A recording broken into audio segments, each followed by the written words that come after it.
بسم اللہ الرحمن الرحیم۔ السلام علیکم۔ سنو میری امت کے جوانوں، یہ اربونہ شہر کے چاروں طرف فرانسیسی صلیبیں اٹھائے ذلت کے دیوتا اور موت کے عظیمت بنے تمہارے سامنے کھڑے ہیں۔ ان کی صلیب کے پھیلے بازوؤں کو لہو لہو کر کے رکھ دینا، صبح کے سورج کی طرح حملہ آور ہونا، تاکہ ان کی بے تکی گفتگو پر صداقت اور شرافت اور ان کے فتح کے گیتوں پر دیانت اور امانت کا غلاف چڑھ جائے۔ سنو میرے بے لوث سپاہیوں، اپنے لہو کا صدقہ دیتے ہوئے، ملت کے حقوق کی حفاظت کرتے ہوئے اربونہ شہر سے باہر پھیلے فرانسیسیوں کی تدبیر کے فولاد کو ایک سیراب اور ایک بیکار تمنا میں بدل دو۔ ان کے سرور آتش کو موت کے شکنجوں میں جکڑتے ہوئے اپنی فتح اور خوشحالی کے گیت گاتے چلے جانا۔ میرے ساتھیوں، نئی صفوں کے بیچوں بیچ قطاروں کے درمیان کچھ اس طرح آگے بڑھنا جیسے بے روک آندیاں اور نہ تھمنے والے طوفان جنگ کے اندر ہر چیز کو چیرتے ہوئے نکل جاتے ہیں۔ بس میں تم سے یہی کہنا چاہتا تھا کہ تھوڑی دیر بعد دشمن پر حملہ شروع کیا جائے گا۔ مجھے یقین ہے کہ ہم ان فرانسیسیوں کو بہت جلد اربونہ شہر سے بھاگنے پر مجبور کر دیں گے۔ اس کے بعد فرانسیسیوں پر حملے کی ابتدا کی گئی۔ سب سے پہلے موسیٰ بن نصیر اپنے لشکر کے ساتھ اربونہ شہر کے مغربی دروازے کی سمت عین سیدھ میں کروٹیں لیتے رقص کرتی فضا اور تباہی کے قاصد کی مانند حملہ آور ہوا۔ اس خوفناک حملے نے ہر چیز کو ششدر اور ویران کر دیا۔ ایسا محسوس ہوتا تھا جیسے ہر شے سانس روک کر مہو تماشا ہو گئی ہو۔ موسیٰ بن نصیر بڑی بے خوفی اور بے باکی کے ساتھ ویران اندھیرے میں چمکتے جگنو کی مانند اپنے لشکروں کے ساتھ آگے بڑھا۔ سامنے آنے والے فرانسیسیوں کی حالت اس نے ساکت لہروں اور پریشان نغموں جیسی کرنی شروع کر دی تھی۔ ایسا لگ رہا تھا جیسے موسیٰ بن نصیر اور اس کے تحت کام کرنے والے لشکری شب کو تیرگی بخشنے والے اور دن کو تابناکی دینے والے جذبوں کے ساتھ وقت کے شعور کو مہر بلب کر دینے کا عزم کر چکے ہوں۔ موسیٰ بن نصیر کے حملہ آور ہونے کے بعد اس کے دائیں طرف سے طارق بن زیاد فرانسیسیوں پر شعاعوں کی ماورائی سفر اور زندگی کی آخری شب کی طرح نئی برہنہ شمشیر کے انداز میں حملہ آور ہوا۔ دشمن کے دلوں کی دھڑکنوں پر اس نے لہو کی تمتماتی سرخی اور ان مٹ نقوش رقم کرنا شروع کر دیے۔ تاریخ کا قرض چکاتے ہوئے طارق بن زیاد دشمن کے اندر خبیث انسان پر ضربے لگاتے ہوئے صدیوں کا حساب چکانے لگا۔ وہ اپنے سامنے فرانسیسیوں کے جسموں کے چیتڑے اڑاتے ہوئے صف در صف اور قطار در قطار دشمن کے پرچموں کو خون آلود کرنے لگا۔ تیسری طرف طریف بن مالک موسیٰ بن نصیر کے بائیں طرف رہ کر تیزی سے وقت کے ماتھے پر چنگاڑتے لہو کے بادلوں کی مانند اپنے سامنے آنے والے فرانسیسیوں پر ٹوٹ پڑا اور انہیں ان کی جرأت و دلیری سے آری صلیب اور علم سے خالی کرنے لگا۔ طریف بن مالک کے ان تیز اور خون آلود حملوں سے فرانسیسیوں کی حالت بڑی تیزی سے تلخ حقیقتوں کے گہرے زخموں اور لہد میں اترتی شب کی افریت جیسی ہو گئی۔ وہ بڑی برق رفتاری سے سمندر کے تلاطم اور جنگ کے عقاب کی طرح حملہ آور ہوتے ہوئے فرانسیسیوں پر وحشت طاری کرنے لگا۔ فرانسیسیوں نے چاروں طرف سے پوری کوشش کی کہ مسلمانوں کے اس حملے کو ناکام بنا دیں، لیکن وہ ایسا نہ کر سکے۔ طارق بن زیاد اور طریف بن مالک اپنے لشکروں کے ساتھ اپنی جانوں کو خطرے میں ڈال کر دشمن کو موسیٰ بن نصیر سے دور ہٹاتے جا رہے تھے، جبکہ خود موسیٰ بن نصیر اپنے سامنے آنے والے فرانسیسیوں کو رونتا ہوا بڑی تیزی سے اربونہ شہر کے مغربی دروازے کی طرف بڑھ رہا تھا۔ دوسری طرف شہر کے اوپر پھیلے ہوئے مسلمان محافظوں نے بھی دیکھ لیا کہ طارق بن زیاد اور طریف بن مالک فرانسیسیوں کو پیچھے ہٹاتے جا رہے ہیں، جبکہ موسیٰ بن نصیر رسد کا سامان لے کر شہر کے دروازے کی طرف بڑھ رہا ہے۔ اور جو ہی مار داڑ کرتے ہوئے موسیٰ بن نصیر اپنے لشکر کے حصے کے ساتھ رسد کا سامان لے کر شہر کے مغربی دروازے پر پہنچا، شہر کے محافظوں نے دروازہ کھول دیا۔ اس طرح موسیٰ بن نصیر اپنے لشکر کو لے کر رسد کے سامان کے ساتھ بحفاظت اربونہ شہر میں داخل ہو گیا، جبکہ طارق بن زیاد اور طریف بن مالک لڑتے لڑتے اور پیچھے ہٹتے ہوئے کوہستانی سلسلے کی چوٹی پر چلے گئے، جہاں انہوں نے اپنا پڑاؤ لگا رکھا تھا۔ اس مختصر سی جنگ میں فرانسیسیوں کو کافی نقصان پہنچا اور ان کے ہزاروں لشکری جنگ میں ہلاک ہو گئے۔ چاروں طرف لاشیں ہی لاشیں بکھری ہوئی نظر آ رہی تھیں۔ دوسری طرف شہر میں داخل ہونے کے بعد موسیٰ بن نصیر بڑی برق رفتاری سے حرکت میں آیا۔ شہر والوں کو رسد کا سامان مہیا کرنے کے بعد اس نے شہر کے اندر پہلے سے محصور لشکر کو اپنے ساتھ ملا کر پورے لشکر کو 2 حصوں میں تقسیم کر دیا۔ انہیں ضروری ہدایات دینے کے بعد ایک حصے کو فصیل کے شمالی حصے پر اور دوسرے کو جنوبی حصے پر تعینات کر دیا اور ان کے پاس تیروں کے ڈھیر لگا دیے۔ دوسری طرف طارق بن زیاد اور طریف بن مالک بھی کوہستانی سلسلے کی چوٹی سے کھڑے ہو کر موسیٰ بن نصیر کی ان تیاریوں کو دیکھ چکے تھے، لہٰذا وہ اپنے پڑاؤ سے نکلے اور طارق بن زیاد اپنے لشکر کے ساتھ شہر کے شمالی حصے کی طرف جبکہ طریف بن مالک جنوبی حصے کی طرف روانہ ہو گیا۔ فرانسیسی لشکر کے اندر ابھی تک افراتفری پھیلی ہوئی تھی۔ وہ خوفزدہ ہو کر میدان میں پھیلی ہوئی اپنی لاشوں کو سمیٹنے اور سنبھالنے کی کوشش کر رہے تھے۔ ہر طرف چیخ و پکار اور گھبراہٹ کا عالم تھا۔ عین اسی وقت چنگاڑتے طوفانوں کی طرح طارق بن زیاد نے شمال کی طرف سے اور طریف بن مالک نے جنوب کی طرف سے فرانسیسیوں پر اچانک حملہ کر دیا۔ یہ حملے اس قدر شدید اور ہولناک تھے کہ دیکھتے ہی دیکھتے ان کے سامنے فرانسیسیوں کی لاشوں کے ڈھیر لگنے لگے۔ پھر لگاتار اور بھرپور وار کرنے کے بعد طارق بن زیاد اور طریف بن مالک نے ایک سوچی سمجھی حکمت عملی کے تحت لڑتے لڑتے پیچھے ہٹنا شروع کر دیا۔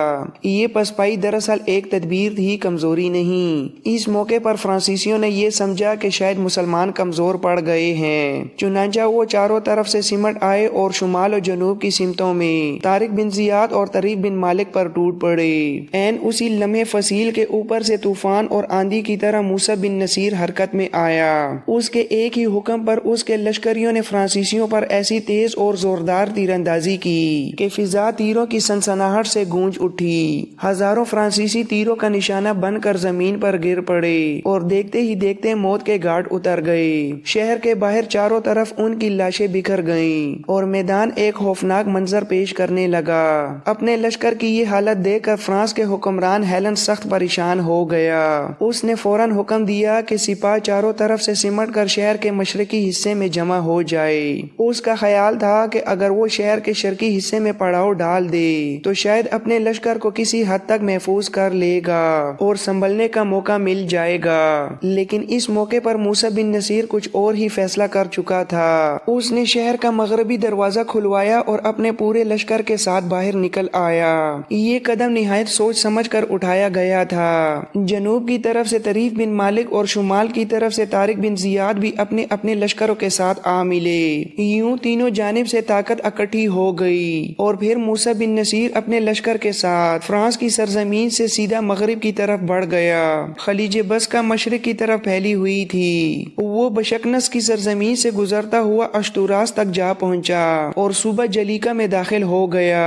اس صوبے کے ایک شہر کو اس نے اپنے لشکر کا صدر مقام بنایا اور وہیں سے مختلف سمتوں میں فوجی دستے روانہ کیے۔ ان دستوں نے خلیج بسکا کے کنارے واقع عمر بالائی کے پہاڑی علاقے اور اس کے جنوبی حصے میں پرتگال کے مشہور شہر ستا اور اس کے علاوہ بہت سے دوسرے شہروں اور قصبوں پر قبضہ کر لیا تھا۔ اس مہم کے دوران موسیٰ بن نصیر کا لشکر جہاں جہاں بھی پہنچا، ہسپانیہ کے لوگوں نے اطاعت قبول کر لی۔ بہت سے علاقوں میں لوگوں نے بغیر لڑائی کے ہی سر تسلیم خم کر دیا۔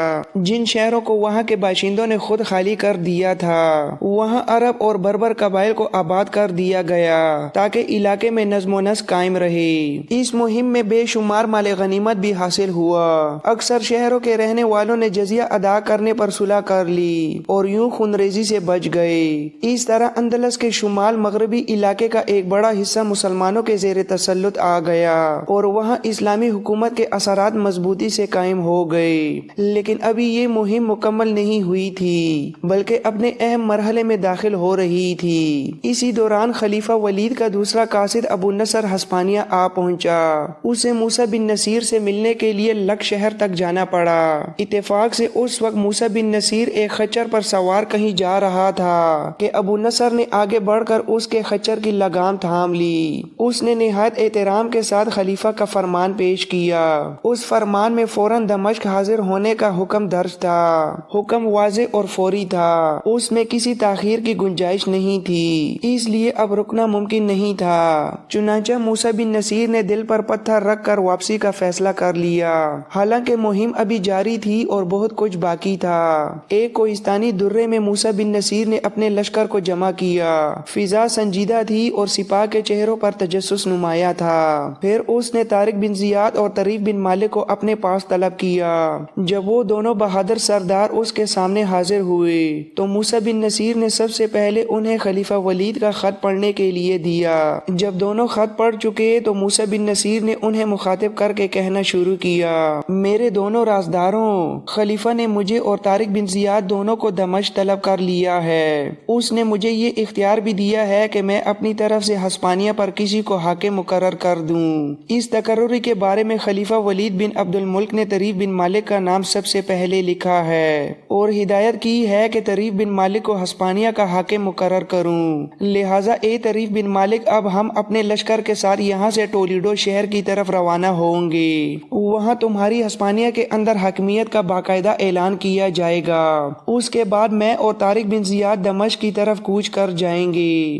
یہ اعلان سن کر فضا پر ایک گہری خاموشی چھا گئی، کیونکہ یہ لمحہ تاریخ کا ایک نیا موڑ ثابت ہونے والا تھا۔ موسیٰ بن نصیر کی یہ گفتگو سن کر طریف بن مالک کچھ دیر تک خاموش کھڑا رہا۔ اس نے گردن جھکا لی اور گہری سوچ میں ڈوب گیا۔ پھر آہستہ آواز میں کہنے لگا، اے امیر، میں خلیفہ ولید بن عبد الملک کا خط پڑھ چکا ہوں۔ میں ان کا دل سے ممنون اور شکر گزار ہوں کہ انہوں نے مجھے اس قابل سمجھا اور ہسپانیہ کا حاکم بنانے کی تجویز پیش کی۔ لیکن اے امیر، اس خط میں میرے لیے صاف حکم موجود نہیں کہ مجھے ہی لازماً ہسپانیہ کا حکمران بنایا جائے۔ یہ معاملہ زیادہ تر آپ کی صوابدید پر چھوڑ دیا گیا ہے، لہٰذا اے امیر، میں اس پیشکش کو قبول نہیں کرتا۔ میں ہسپانیہ کا امیر اور حکمران نہیں بننا چاہتا۔ میری طرف سے آپ کو مکمل اختیار ہے کہ جسے چاہے ان علاقوں کا امیر مقرر کر دیں۔ یہاں سے واپسی کے بعد میں چند دن ٹولیڈو شہر میں قیام کروں گا۔ اس کے بعد قادس شہر کی طرف روانہ ہو جاؤں گا۔ وہاں اکلیمہ سے شادی کرنے کے بعد افریقہ کا رخ کروں گا اور اپنی باقی زندگی ایک عام شہری کی حیثیت سے اپنی بیوی اکلیمہ کے ساتھ تنجہ شہر میں گزار دوں گا۔ طریف بن مالک کی یہ بات سن کر وہاں موجود سب لوگ حیرت میں ڈوب گئے، کیونکہ اقتدار کو ٹھکرا دینا ہر کسی کے بس کی بات نہیں تھی۔ طریف بن مالک کا یہ جواب سن کر موسیٰ بن نصیر کچھ دیر تک بڑے غور اور توجہ کے ساتھ اس کی طرف دیکھتا رہا۔ اس کے چہرے پر سنجیدگی نمایاں تھی۔ پھر اس نے سوال کیا، اے ابن مالک، کیا تم اپنی بات میں پوری طرح سنجیدہ ہو اور کیا تمہارا یہ جواب آخری اور حتمی ہے؟ اس پر طریف بن مالک نے بھی پوری سنجیدگی سے موسیٰ بن نصیر کی آنکھوں میں دیکھتے ہوئے کہا، اے امیر، آپ جانتے ہیں کہ میں نے کبھی غیر سنجیدہ بات نہیں کی۔ میں ہسپانیہ کا حکمران بننے سے دستبردار ہوتا ہوں۔ میری طرف سے آپ جسے چاہے حاکم مقرر کر دیں، مجھے نہ کوئی اعتراض ہوگا اور نہ کوئی شکوہ۔ طریف بن مالک کا یہ دو ٹوک جواب سن کر موسیٰ بن نصیر کچھ دیر خاموش رہا اور گہری سوچ میں ڈوب گیا۔ پھر اس نے اپنے لشکر کو اس کوہستانی درے سے کوچ کرنے کا حکم دے دیا، مگر اس کے دل میں ایک حسرت باقی رہ گئی۔ اس وقت پورا اندلس بڑی آسانی سے فتح کیا جا سکتا تھا، کیونکہ موسیٰ، طارق اور طریف کی فتوحات نے ایسی داغ بٹھا دی تھی کہ ہسپانیہ کے لوگوں میں دوبارہ جنگ کرنے کا حوصلہ نہیں رہا تھا۔ اس کے علاوہ مسلمانوں کی نرم اور منصفانہ پالیسی کی وجہ سے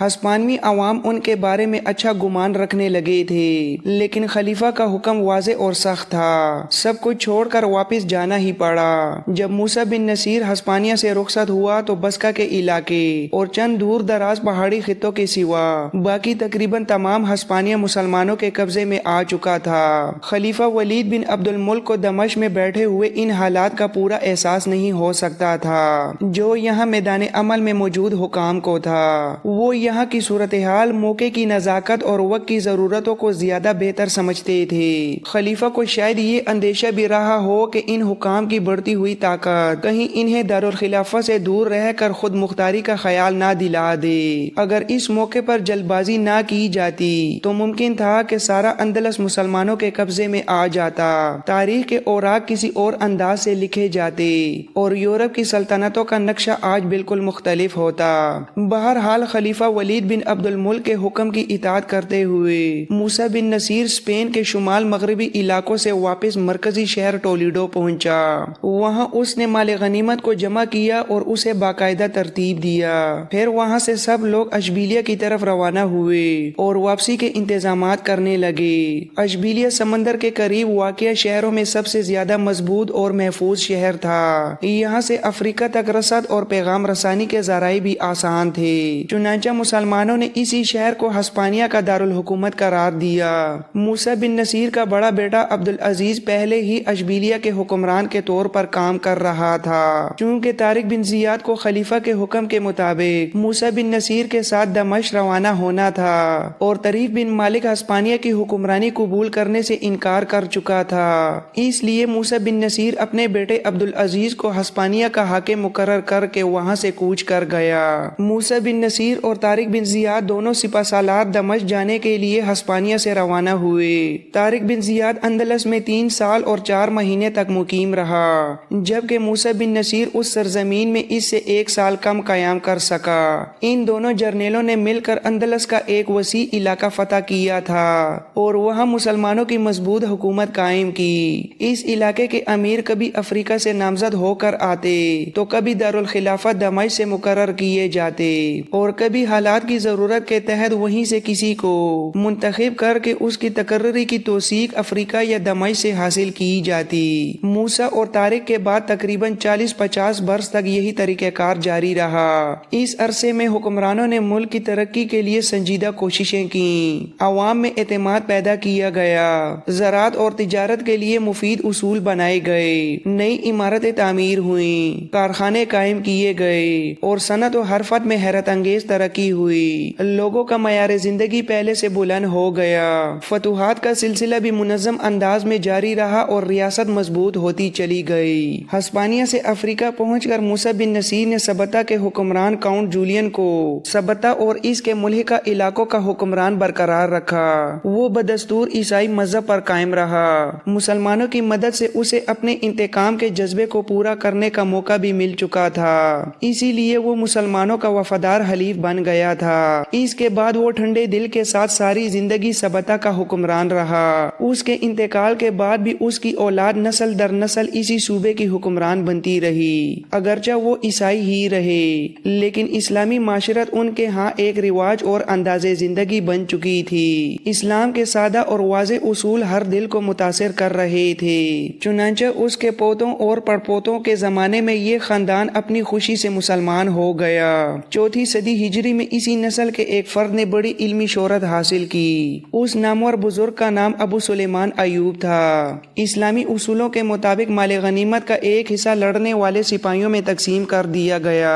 دولت اس قدر زیادہ تھی کہ اس سے پہلے اس کی مثال نہیں ملتی تھی۔ عام سپاہیوں کو گرجا گھروں کے قیمتی برتن، زیورات اور نادر اشیاء اس کثرت سے ملیں کہ وہ انہیں یہودی تاجروں کے ساتھ نسبتاً کم قیمت پر فروخت کر کے بھی مالا مال ہو گئے۔ بہت سے مسلمان سپاہی اندلس ہی میں آباد ہو گئے تھے۔ اس دولت نے یہودیوں کو بھی بہت خوشحال بنا دیا اور وہ یورپ کی معیشت میں نمایاں مقام حاصل کرنے لگے۔ مال غنیمت کا جو حصہ موسیٰ بن نصیر اور طارق بن زیاد اپنے ساتھ دمشق لے کر روانہ ہوئے، اس کی تفصیل بیان کرنا آسان نہیں۔ اس میں ہزاروں لونڈیاں اور غلام شامل تھے، گاڑیوں پر سونا چاندی جواہرات، قربان گاہوں کے قیمتی زیورات، مائدہ سلیمان اور تخت سلیمان جیسی نادر چیزیں لدی ہوئی تھیں۔ اس کے علاوہ بے شمار قیمتی جواہرات سے جڑی میزیں چھکڑوں پر رکھی تھیں، قطار در قطار اونٹوں پر قبضے میں لیا گیا فوجی اسلحہ، قیمتی سامان اور بیش بہا خزانہ لدا ہوا تھا۔ اس مال غنیمت میں سونے کے تاج اور قیمتی جواہرات سے مزین شاہی علامات بھی شامل تھیں۔ افریقہ پہنچنے کے بعد موسیٰ بن نصیر نے احکام جاری کیے کہ قافلہ تیزی کے ساتھ چلتا رہے اور جہاں سے بھی یہ کارواں گزرے وہاں کے لوگ جلوس کی رونق اور پیشوائی کو بڑھانے کے لیے کچھ فاصلے تک ساتھ چلیں۔ یہ مال غنیمت اندلس کے جہازوں پر لاد کر تنجا لایا گیا تھا اور یہ کارواں ذی الحجہ کی آخری تاریخوں میں کیروان پہنچا۔ موسیٰ اپنے قصر الماس میں داخل ہوا اور وہاں فتح کی خوشی میں جشن کا اہتمام کیا۔ افریقہ کے رؤساء، امراء اور ممتاز عہدیداروں نے موسیٰ کی خدمت میں حاضری دی۔ موسیٰ کا بیٹا مروان جو مغربی اقصی کا گورنر تھا، وہ بھی کیروان پہنچا اور والد کی خدمت میں حاضر ہوا۔ موسیٰ نے مجلس میں حاضرین کے درمیان مال غنیمت اور تحائف تقسیم کیے، جس سے ماحول مزید جشن اور مسرت سے بھر گیا۔ کیروان شہر سے مال غنیمت 114 اونٹوں اور 110 چھکڑوں پر لادا گیا۔ اس کے بعد دمشق دمشق کی طرف روانگی شروع ہوئی۔ راستے میں موسیٰ بن نصیر اور طارق بن زیاد جہاں جہاں سے گزرتے، لوگ خوشی کے نعرے لگاتے اور دونوں قافلے میں انعامات تقسیم کرتے جاتے۔ بہت سے عرب اور بربر جو مختلف شہروں سے آئے تھے اس سفر میں شامل تھے۔ اس کے علاوہ بحیرہ روم، مغربی اقصی اور اندلس کے مختلف خود مختار حکمران جو امیر مقرر کیے گئے تھے وہ بھی اس کارواں کے ساتھ سفر کر رہے تھے، جس سے یہ عظیم الشان قافلہ مزید شاندار اور پر رونق بن گیا تھا۔ جب یہ عظیم الشان قافلہ قاہرہ پہنچا تو تماشائیوں کے ہجوم سے راستہ تقریباً بند ہو گیا۔ لوگ خوشی اور تجسس سے ایک دوسرے کو دھکیلتے اور قافلے کی رونق دیکھنے کے لیے جمع ہوئے تھے۔